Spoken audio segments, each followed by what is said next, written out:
आज हम oriflame का नया प्रोडक्ट लॉन्च कर रहे हैं जो नीम प्रोडक्ट है. It's called love nature and हम सब इंडियंस हैं, हम सब जानते हैं नीम की वैल्यू क्या है. As children we have grown up knowing कि कितना मैजिकल है नीम, कितनी प्रॉपर्टीज़ हैं उसमें.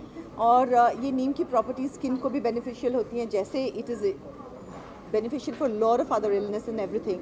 सो oriflame की खासियत ये रही है कि उन्होंने आज तक जो भी प्रोडक्ट लॉन्च किया है बहुत रिसर्च के बाद और बहुत अच्छी तरह से उसके ट्रायल्स करने के बाद में लॉन्च किया है. So I am really excited क्योंकि what are the neem properties and I think oriflame will be one company which will get all the properties right. So I'm looking forward to using this product. I've heard great reviews of it, so this is something that I think is wonderful. ये जो love nature range है, ये इनकी pure nature range की एक evolved range है.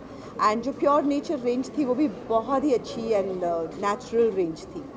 So in this they have wild rose, they have aloe vera and the neem. So different products for different skin types, and that I think is the wonderful thing about today.